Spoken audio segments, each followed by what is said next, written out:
Hi, folks. Welcome to our program tonight. You may notice me standing in a different position as we start tonight. The reason why is that we have a young lady who operates camera 3 on this show, and because of just the way things are configured, she very seldom has anything to shoot. So I said, because we want to be fair to all of our women who are working here trying to prove their manhood, and it requires a lot of manhood to operate a camera. You can bet on that, ladies and gentlemen. I wanted to get Jill on camera 3 so that she could be part of the show. Because we love you, Jill. We really do. We love you. Folks, I am so proud as we start this program. Wednesday night, one of the people that has just meant a lot to me in my life became only the 18th human being in the history of the human race to accomplish this particular feat. Would you roll the tape, Turner, so people can share in this joy? He is 18th on the all-time hit list. Tim Fortuno's pitch ripped on one hop off Overfell into right field. Brett around first. He is safe, and the teammates feel it's a hit. And that is number 3,000. The fireworks go off. George Brett with a 4-for-4 night in Southern California. I stayed up till 3 o'clock in the morning on Wednesday night, Thursday morning, to be able to see that on the late East Coast sports feeds. I used to work for the Kansas City Royals for 5 years, and George Brett, yeah. There's a phone call here you got to take. I don't want to take a phone call, right? You have to. Sir, would you please go ahead? Hello? Hello? Hey, Rush. Yeah? George. George, how are you? Oh, look at that! The guys are playing a trick on you. Well, I didn't hear the audience. This was happening. Well, I didn't hear you when the audience was applauding. What'd you say? You didn't know this was happening. No, I had no idea. I was just going to open the show, congratulate you. I'm so proud. You got a very good staff there. This has been set up since this morning. Well, look, we got a picture of you and I back. Oh, gosh, I wish they weren't showing that picture. That's when about 80 pounds ago for me. That's one of those. You remember when all the potato chip guys were bringing all these people to take pictures outside the locker room? They got a picture of you and I there they're showing now. Oh, my God. God. Congratulations. I saw your press conference last night. It was just tremendous. And thank you. I'm glad to have this opportunity on national television to say thank you for all that you've done to me. A great American, a tremendous individual, and a nice guy beyond anybody's wildest knowledge. And you have dittos to you. Dittos to you, Rush. I'll see you this weekend. We're heading into Kansas City on Friday night. So thanks, George. God, this is great. Okay, hey, are you going to go to the game Friday night? Yeah, if I get in time, I am. Okay. I'm slated to arrive right around game time, and I'll have my big limo drive me to the stadium. I'll see you. I can't wait. I'm really happy for you. Folks, this Hey, do you know who just came in and wanted to say hi to you? Who? Mike McFarland. Oh, put him on. This Hold on. is exactly what I was talking about earlier. We had dinner in New York here not long ago. Mike, Hi, Rush. Mike, how you doing? I'm doing just great. 3 home runs in 3 days for you this week, right? Yes, sir. See, that's great. Well, hey, I'll see you this weekend. That sounds good. Adult beverages on Sunday. That's right. We got a big bash on Sunday night for George. This is Mike is relatively new to the league, and George Brett has taken all these rookies under his wing as they've come up, and he has shown them the ropes. He's not aloof from the young guys in baseball, and there's not one thing when I worked for the Kansas City Royals that I could have ever done that furthered his career, and yet he went out of his way to make sure that mine was furthered. So I wanted to open with that footage of him tonight because he's one of only 18 people to ever get 3,000 hits in Major League Baseball, and it's an honor to know him. What's on the show tonight? Well, it happened, ladies and the volunteers. The volunteers out there have spoken, and we'll talk about it. What is that? What in the world is that? Women in the military. Oh! I thought when we started the show they had quail up there. But give me the picture back, Turner. We do. We've got women in combat news tonight, folks. They've taken some surveys and we'll move on. The gorilla. We have tried the past 2 nights to get the gorilla story, and everybody says, Rush, what is this with the gorilla? You got to get the gorilla story. So we're going to try to get the gorilla story in tonight, and who knows what else, maybe a couple of phone calls if we have time. Regardless, it's going to go by so fast you won't even know it, so stay right where you are. If you're in bed, stay up. It'll be worth it.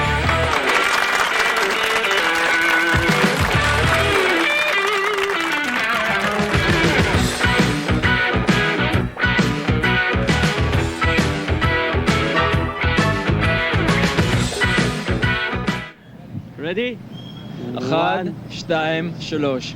Mega Didos from Israel, Rush. I tell you, truly a worldwide appeal here on Rush Limbaugh, the television show. All right, folks, I predicted it to you. I told you that this was going to happen. I wasn't fooled by anything. Roll the tape, Turner, and let's just get started with all of this. So tired of this. Good afternoon. Afternoon. How are you, sir? The volunteers in all 50 states Thank you. have asked me to run as a candidate for President of the United States. BS. That's absolutely Jim Stockdale, untrue. our vice Yeah. presidential candidate, and I are honored to accept their request. All right, the volunteers are in charge. You know what we're going to do on tomorrow night's show? Right here, we're going to take phone calls from you, the volunteers. You are going to be in total charge of what happens on this show tomorrow night in honor of those sheep out there that are the volunteers of Ross Perot. I tell you, folks, it's funny. There was a time it was serious stuff and so forth. I know there's going to be a groundswell of people go back. He has the populist appeal, but it's just I'm having trouble keeping a straight face. Now, the volunteers. Remember when on Monday this week, the president sent a team down there and Clinton sent a team down there to pander to this guy. And I said on Monday, don't go.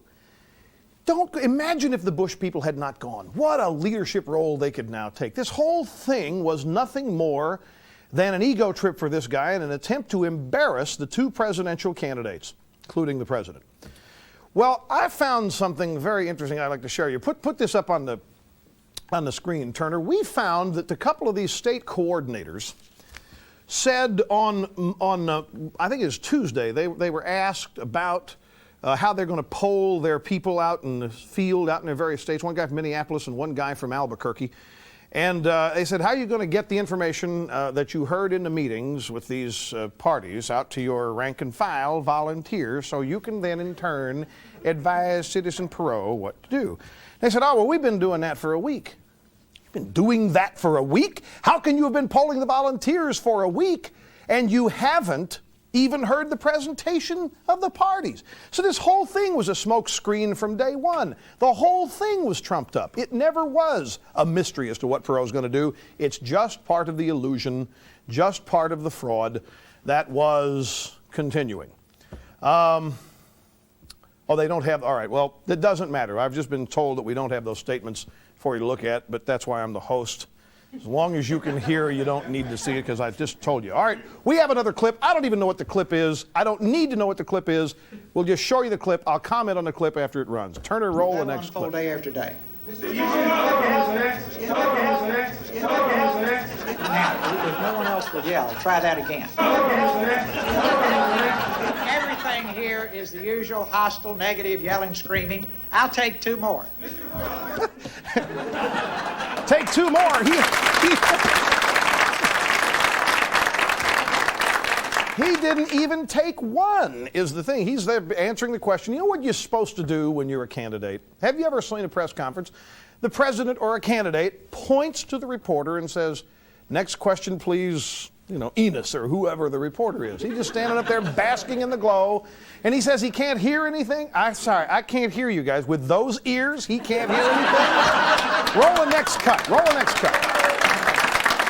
Yes. Isn't your strategy to disrupt George Bush's vote in a number of key states, including this one, Texas? Absolutely not. Absolutely not. That's press myth number 615.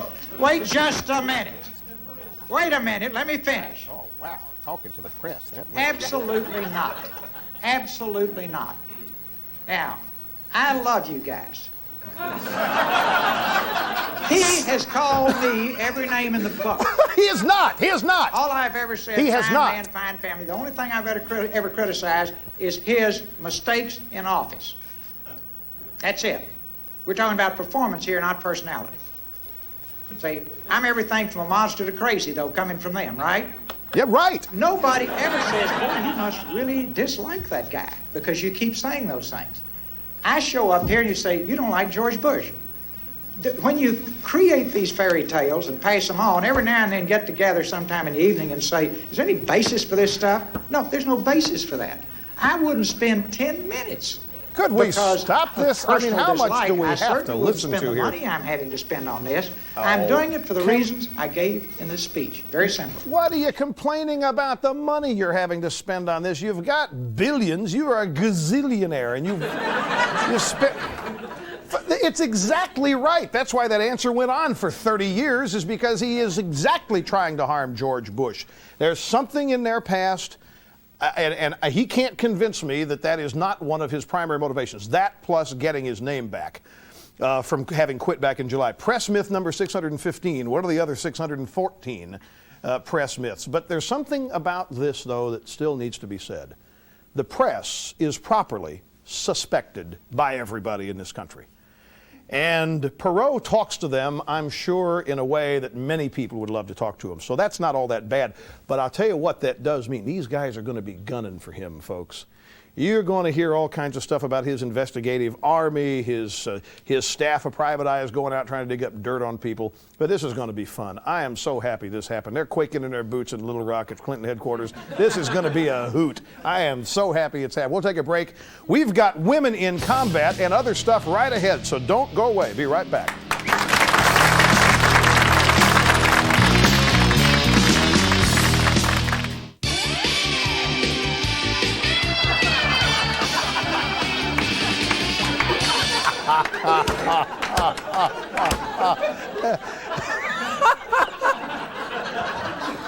Sherlock Perot. You know, I'll tell you what. This guy's. You know, you give this guy a little white kitten and a couple of marbles, and he's just like a month away here from being the next James Bond villain. You know, Ernst Stavro Perot. Look, we got a call. First call all week. It's from Bloomsburg, Pennsylvania. David, welcome to the Rush Limbaugh program. Glad you called. Thank you, Rush. It's a pleasure to talk to you. Thank you. The reason I called is I just feel it's with Perot re-entering the race, just a slap in the public, in the American face that he re-entered, and the way he treats people and the way he's leading people on. He just flip-flops back and forth so much. It's amazing that he would even get back in. But that is his style. Were you ever a Perotista? Were you ever one of these people suffering perestroika? No, sir. You- Totally not. You weren't. Well, that's good. Well, then I wouldn't worry about it. I really wouldn't. I mean, it's a free country. People can run for office if they want to, and sheep can line up and follow these people. You know, can I say something? I want to say something very quickly about this. And I spent a lot of time on my radio program today talking to two Perot supporters, and I got to tell you, I'm afraid. I'm alarmed. People will back me up on this. I have been of the opinion that the people of this country, when it comes time to elect a president, study it, care about it, are generally informed, involved, and overall intelligent. But it really troubles me how so many people have just bought into this without any examination whatsoever.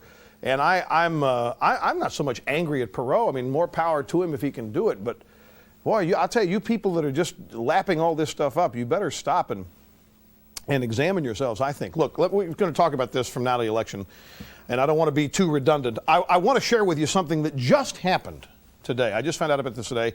The Roper organization, they're a polling company, did a poll, and what they found that most members of the armed forces say that they support the current military policy that bans women in combat. Now, are you surprised to hear that? Bet you are, because the conventional wisdom is that why everybody's in favor of women in combat, equal rights and all of that. And the Presidential Commission investigating this conducted a poll. They commissioned the Roper people to do it. And the results are overwhelming that experts are opposed to women in combat. Now, so am I. I'm opposed to it for a lot of reasons. None of those reasons, though, because I'm macho and want to tell women what they can and can't do. I just don't think the Army, my friends, is a place where you put to test all the silly little social problems of the day. I don't think the Army is about equal opportunity or affirmative action or quotas. You know what the purpose of armies is? It's real simple. It is to kill people and break things. And it is bad enough that we have men coming home in body bags. We do not need to subject our women to that, the torture that they would endure, and whatever impact that might have on our effort. Now, I say this not because I want to deprive women of opportunity, but because, forgive me for being sexist, I just think that there are basic differences between men and women in combat. Schwarzkopf's not even in favor of this. He says that it's going to result in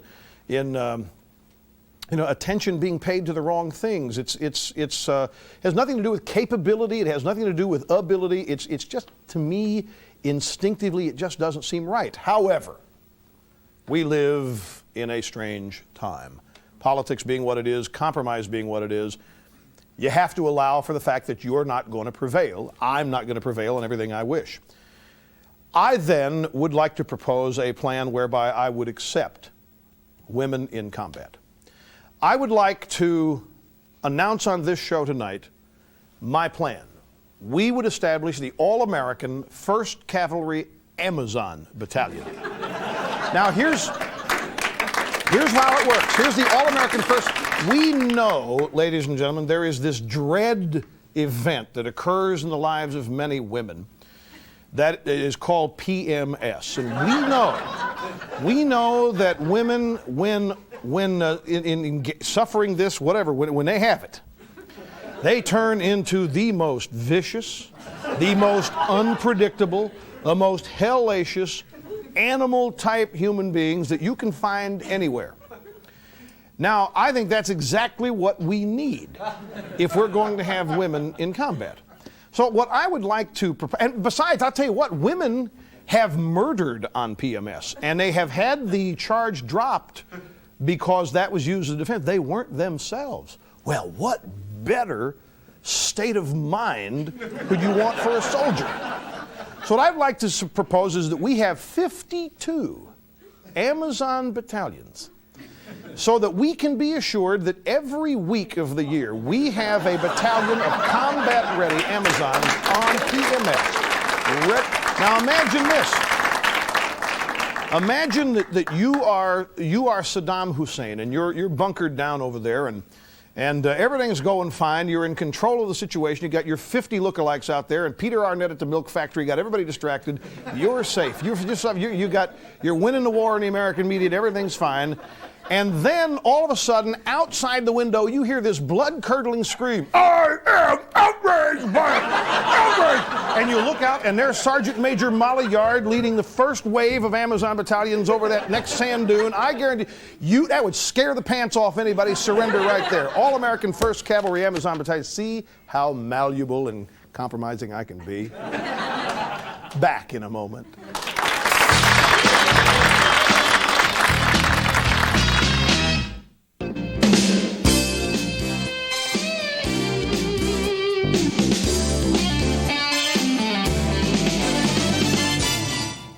And welcome back. Again, coming out to camera 3, and Jill once again providing the shot. All right. Ladies and gentlemen, it's time for tonight's weather forecast from Rush Limbaugh. Now, I want to show you something. This is a map of the United States, and these blue dots represent everywhere in the country you can watch this show. I'm not kidding. We have over 200 television stations. And the way this is measured in television lingo, we now blanket 98% of the country. But I want to show you one dot that isn't blue. This dot, ladies and gentlemen, this red dot happens to be our nation's capital. If Jesse Jackson, the Reverend Jackson, were to have his way, this would be the new state, New Columbia, appropriately named since there's drugs and crime there. This is the only place in the country where you can't get this television show. Washington, D.C. Now, why do you think that is? Why do you think of all places in the country, home of our country's government, they are not televising this show? It's obvious. They don't want the truth to be heard in Congress because that might screw things up. And we're working on it. But I thought that made a good picture. Now there's controversy. As you know, Mattel has a doll series called Barbie. Now, Barbie apparently says, the new talking Barbie doll, if you get one and hit the button on the back to make it talk, Barbie says, math is tough. Math is tough. I'm not making this up. Now, a bunch of feminist groups are upset because it's bad enough for women, little girls in math. They do poorly enough without being intimidated by a Barbie doll. And so they're attacking Mattel. So we went out today. We got a bunch of Barbie dolls. We bought 20 Barbie dolls. We played everything they say. And not one of them says math is tough. People say we need guests on this show. We have a guest. And I'm just now, let me just play for you some. You have to reach up underneath these gals' blouses now let's just see what this doll says. Well, that doesn't work. Okay, let's try this. Here we go. This doll. Let's see if math is tough is said here. It's a date. Let's decorate for the dance. Decorate for the dance. Let's try this one and see what this one says. It's fun to go camping. Ooh, she must have known Governor Clinton. Hey, folks, we don't have much time here. We don't have much time. Let's go for a swim. Look, there's supposed to be 5 out here. Do we have any? Oh, give me the doll, Nick. Here, let me see, folks. Let me try this one.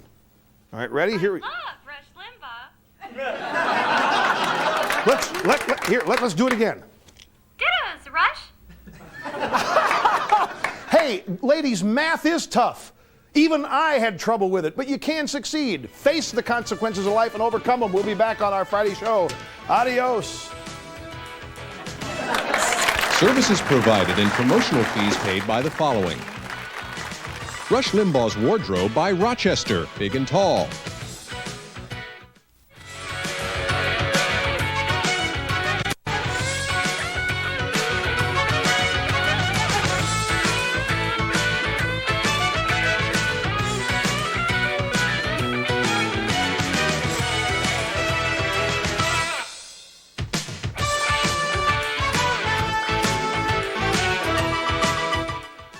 If you'd like to order a video cassette of Rush's TV show for only $24.95, just call 1-800-FOR-VIDEO. For a transcript, send $5 to Burrell's Transcripts, Box 7, Livingston, New Jersey, 07039, or call 1-800-777-TEXT.